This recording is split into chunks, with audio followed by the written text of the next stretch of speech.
That night was the scariest night of my life. My water broke, and I needed to get to the hospital. But instead of taking me there, my husband suddenly drove to an ATM, stopped the car, and ordered me to withdraw $20,000 and give it to him. He said if I refused, he wouldn't take me to the hospital. When I said no, he dragged me out of the car, threw me onto the road, and sped away, leaving me alone, in labor and helpless. What happened next was even worse than I could have ever imagined. My name is Selena, and I am 29 years old. In a few days, I will become a mother for the first time. I should be excited, happy, and full of love. But I'm not, because my marriage is nothing like I imagined it would be. I met my husband, Damien, 5 years ago. Back then, he was charming, confident, and had a way of making me feel like the most special person in the world. But things changed. After we got married, his affection slowly disappeared. He stopped caring about my feelings, my struggles, and my happiness. When I told him I was pregnant, I thought he would finally become the husband I needed. I was wrong. Instead of being supportive, Damien treated my pregnancy as an inconvenience. He refused to help with housework, ignored me when I was sick, and made it clear that his life wouldn't change just because I was carrying his child. Now, at 9 months pregnant, I had accepted the reality of my marriage. Damien didn't love me. He didn't care about our baby. And deep down, I knew I would have to raise this child alone. But I never imagined that he would betray me in the worst way possible. That evening, I sat at the dining table, exhausted from another long day. I had spent hours cleaning, folding laundry, and preparing dinner, even though my body was aching from the weight of my belly. I looked at the clock. 8:45 p.m. Damien was late. Again. I sighed, pushing my food around the plate. I wasn't even hungry anymore. Just as I was about to get up, the front door swung open. Damien walked in, looking tired but indifferent. He didn't say hello. He didn't ask how I was feeling. He just threw his bag onto the couch, took off his jacket, and sat down at the table, scrolling through his phone like I wasn't even there.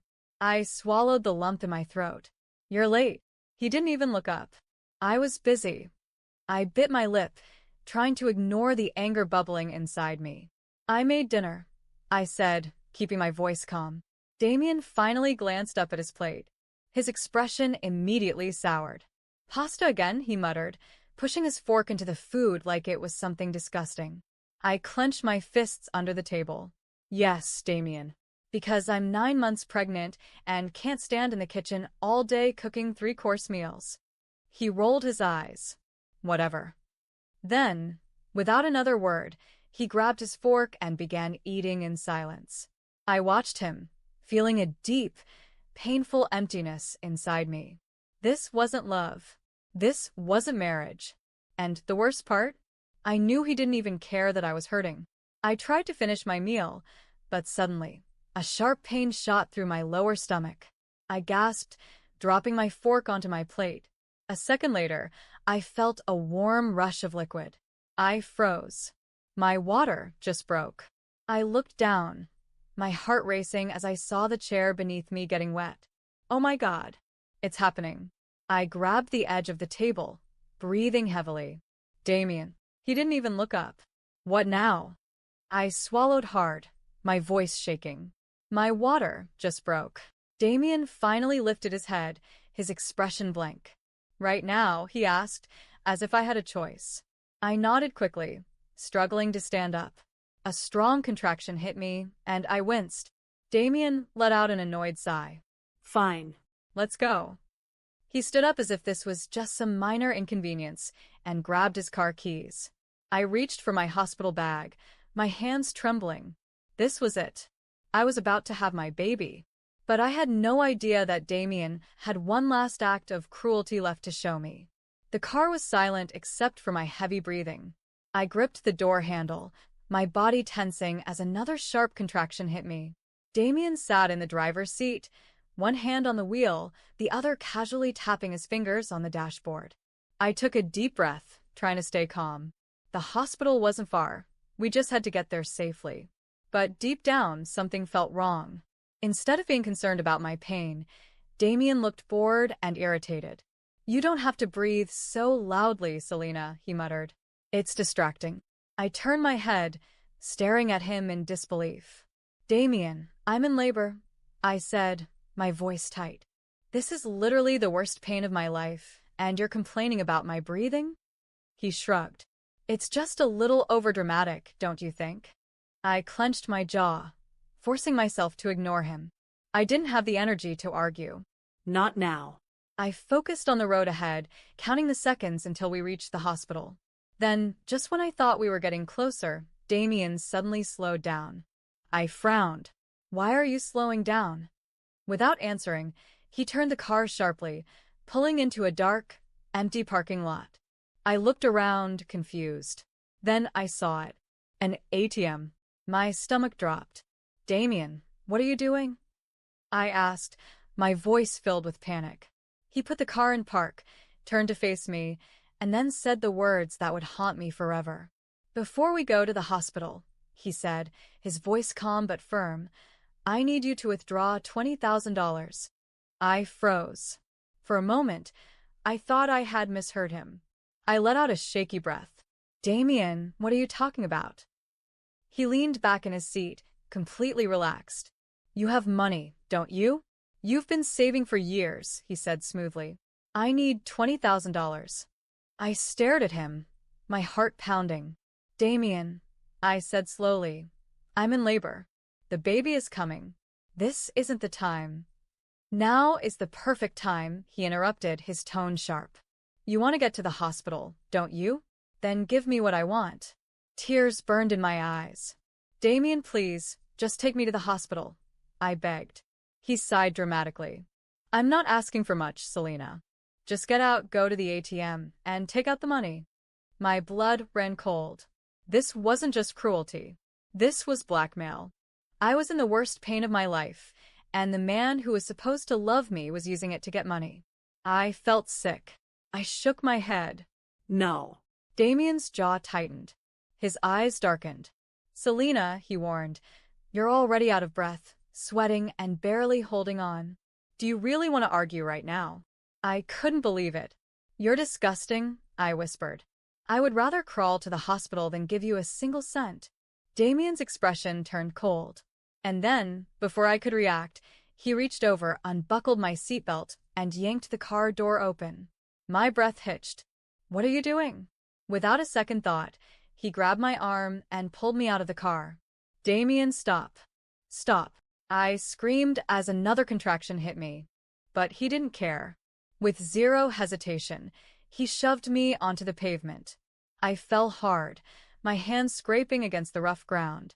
My belly tightened painfully, and I gasped for air. I was on the cold pavement, abandoned in labor. And Damien? He looked down at me, completely unfazed. You should have just given me the money, he muttered. Then, without another word, he got back in the car, slammed the door shut, and drove away. I lay there, trembling, tears streaming down my face, completely alone. But suddenly, in the distance, I saw something: headlights. Someone was coming, and they were about to save my life. I lay on the cold pavement, gasping as another sharp contraction tore through me. My body was trembling, my hands scraped and bleeding, but the pain in my heart was worse than anything I felt physically. Damien had really left me here, alone, abandoned, all for money. Tears blurred my vision, but I forced myself to breathe. My baby needed me to be strong. Then, through my pain and dizziness, I saw something: headlights. A car was coming closer. I tried to sit up, but my body felt too weak. The car pulled up fast, stopping just a few feet away. The door flew open, and then I heard a familiar voice. Oh my God, Selena. Livia. My neighbor, my friend, my only lifeline, Livia, ran toward me. Her face was filled with pure panic as she knelt beside me, gripping my shoulders. What happened? Are you okay? Why are you on the ground? I tried to speak, but I could barely breathe. Then, between shaky gasps, I choked out the truth. Damien, he stopped here. He told me to give him $20,000 before he took me to the hospital.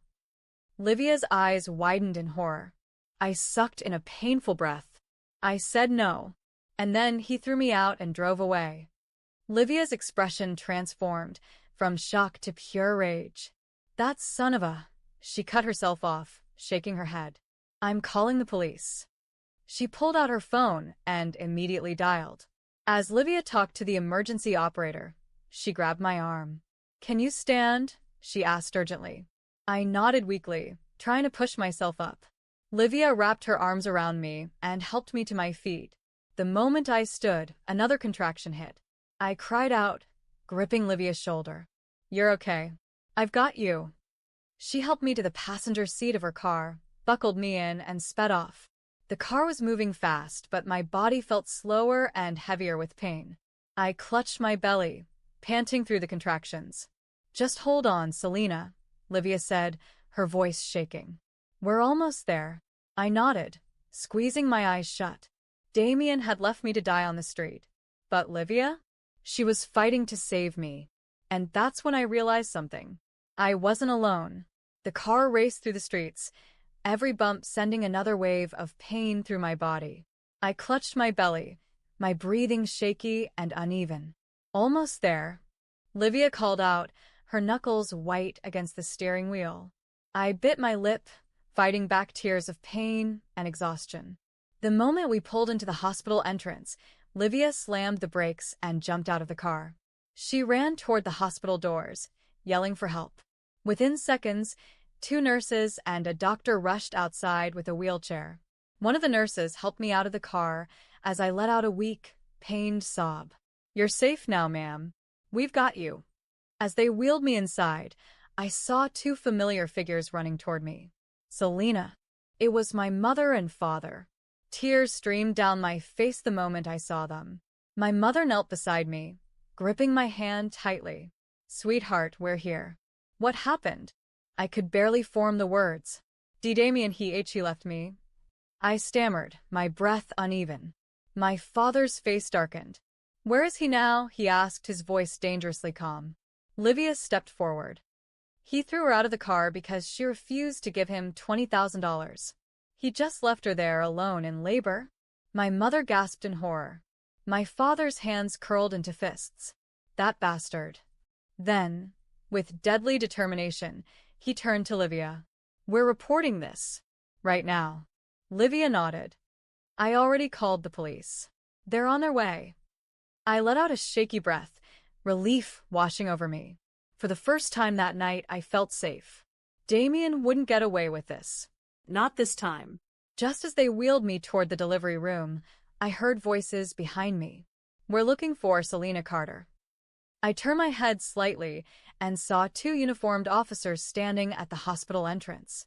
Livia approached them first. She's inside, about to have the baby. I'll tell you everything. One of the officers nodded. We're already looking for Damien Blackwood. His actions tonight were criminal. Hearing those words sent a wave of relief through me. They were going to find him. They were going to make him pay. And for the first time in a long time, I felt like I could breathe again. The delivery room was a blur of bright lights, voices, and unbearable pain. I gripped my mother's hand as another contraction ripped through me. My whole body was shaking, my breath uneven, but I knew I had to push through. You're doing great, Selena. Almost there, the doctor said. I squeezed my eyes shut, letting out a choked sob of exhaustion. Then, after what felt like an eternity, a sharp cry filled the room. Tears streamed down my face as I heard my baby for the first time. The doctor smiled. It's a boy. A boy. A nurse gently placed my son on my chest, his tiny body warm and fragile against mine. My heart swelled with emotion. I had just gone through hell, but at that moment, none of it mattered. Because I was holding my son. I ran my fingers over his soft, delicate face and whispered, I will never let anyone hurt you. My mother kissed my forehead, tears in her eyes. You did it, sweetheart, she whispered. I held my baby close, knowing that this was the start of a new life. And Damien? He was about to lose everything.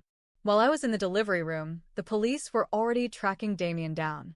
Livia had given them his full name and description. My father filed an official report. Surveillance cameras near the ATM captured the moment he abandoned me. It didn't take long for them to find him. He had gone back to his parents' house, acting as if nothing had happened. But his nightmare was just beginning. The police arrived at his parents' house, knocking loudly on the door. Damien's mother answered. "What's going on?" she asked, confused. One of the officers stepped forward. "We're here to arrest Damien Blackwood for domestic abuse, reckless endangerment, and criminal neglect."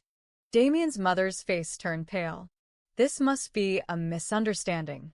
Then, behind her, Damien appeared, looking confused and annoyed. "What's this about?" he muttered. The officers didn't waste time. "Turn around and put your hands behind your back. You are under arrest." Damien's face drained of color. "What? You can't be serious," he protested. But the officers grabbed him, twisted his arms behind his back, and slapped the handcuffs onto his wrists. "This is ridiculous. My wife is dramatic. She's probably exaggerating," he shouted. But the officers ignored him. "You left your pregnant wife on the street while she was in labor," one of them said coldly. "That's not exaggeration. That's a crime." Damien's mother gasped in shock. "Tell me this isn't true." But it was too late. The officers shoved Damien toward the police car. His life, his control over me, his power, his arrogance was crumbling. For the first time, Damien looked afraid. And it was about time.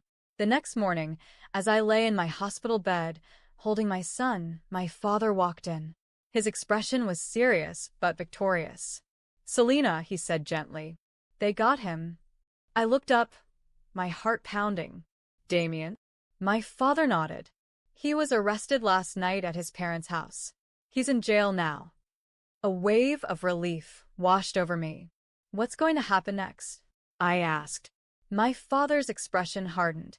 "They're charging him with domestic abuse, endangerment, and abandonment. There will be a court case, and believe me, he won't get away with this." I let out a deep breath, my hands shaking. It was finally over. Damien was going to face the consequences of his actions. And as I looked down at my baby boy, I knew one thing for sure. We were going to be just fine without him.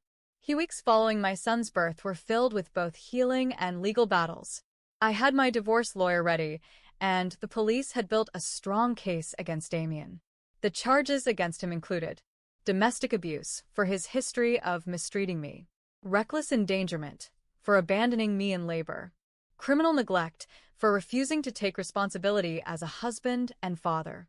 The evidence against him was overwhelming. Surveillance footage from the ATM showing him leaving me on the ground. Witness testimonies from Livia, my parents, and the hospital staff. My medical records proving the danger I was in. Financial records showing his attempts to extort $20,000 from me. This wasn't just an argument between a husband and wife. This was a crime. The day of the trial arrived. I sat in the courtroom, holding my father's hand for strength. Across the room, I saw Damien in a suit, looking worn out and angry. He had spent weeks in jail, awaiting trial, and it showed. For the first time, he wasn't in control anymore. The judge entered, and the trial began. The prosecutor stood up first, speaking clearly. "Your Honor, the defendant, Damien Blackwood, is responsible for a series of heinous acts of abuse and neglect.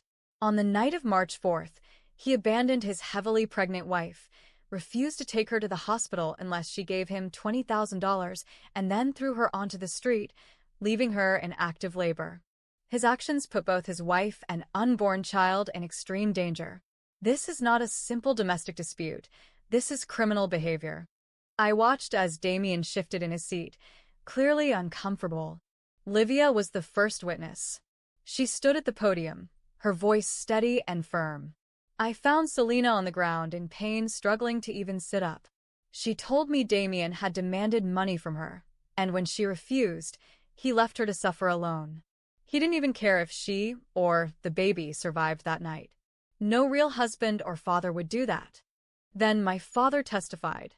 His voice was calm, but full of anger. "My daughter could have died that night. If it weren't for Livia, she might not have made it. Damien is not a man. He's a coward who tried to profit off my daughter's suffering. He deserves the full punishment of the law." The final piece of evidence was the security footage. On the screen, the jury saw everything. Damien arguing with me in the car. Me refusing to give him money. Him physically shoving me out of the car. Me falling onto the ground, helpless and in pain. Damien driving away, without hesitation. A hushed silence filled the courtroom. The judge narrowed his eyes at Damien. "Do you have anything to say for yourself?" he asked. Damien cleared his throat, trying to sound innocent. "Your Honor, I panicked. I wasn't thinking straight. I was stressed, and I made a mistake." The prosecutor didn't let him escape. "Was it also a mistake to try and extort $20,000 from your wife while she was in labor?" Damien's face turned red. I was just trying to secure my future," he snapped. That was it. The jury had heard enough. After hours of arguments, the jury reached a verdict. The judge returned to his seat, looking Damien directly in the eyes. "Damien Blackwood, you have been found guilty of all charges, including domestic abuse, reckless endangerment, and criminal neglect." Damien froze. "You have shown no remorse, and your actions put both your wife and child in serious danger. I hereby sentence you to 7 years in federal prison with no possibility of early release."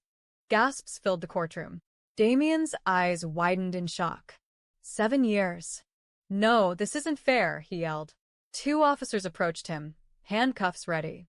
"You ruined my life, Selena," he spat at me. "You think you won.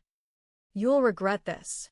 I lifted my chin, looking him straight in the eyes. "The only thing I regret is ever trusting you." The officers dragged him away, his shouts echoing through the courtroom. I let out a deep breath, my body shaking with relief. It was over. Damien was gone, and I was finally free.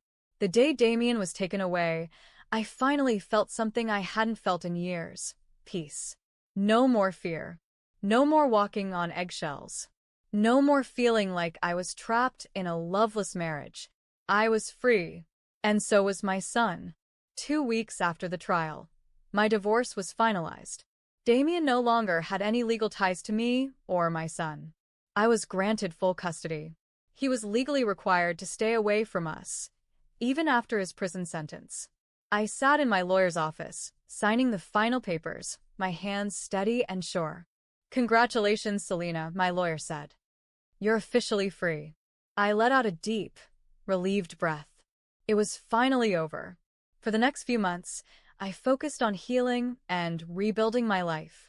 My parents helped me take care of my son while I adjusted to motherhood.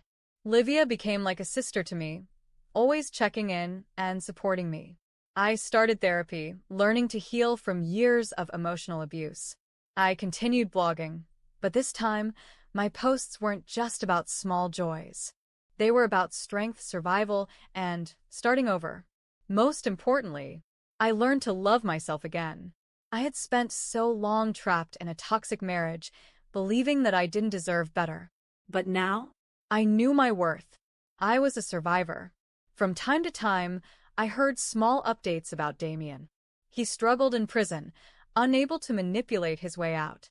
He lost everything, his job, his reputation, his control over me. His parents disowned him after learning the full extent of what he did. He tried to appeal his sentence, but the court rejected him. The last thing I heard, he was completely alone. And for the first time, I didn't feel sad for him. He made his choices. He lived with the consequences. And I was finally free from his shadow. One morning, I sat by the window, holding my son in my arms. He had grown so much in just a few months, his bright eyes looking up at me with pure love. I smiled, kissing his tiny forehead. "It's just you and me now, baby." He let out a soft giggle, his little fingers grabbing mine. I closed my eyes, taking in the moment. I had lost so much, but I had also gained everything that mattered. My freedom, my happiness, and the purest love I had ever known, my son. No matter what the future held, I knew one thing for sure. We were going to be okay, because we were finally free.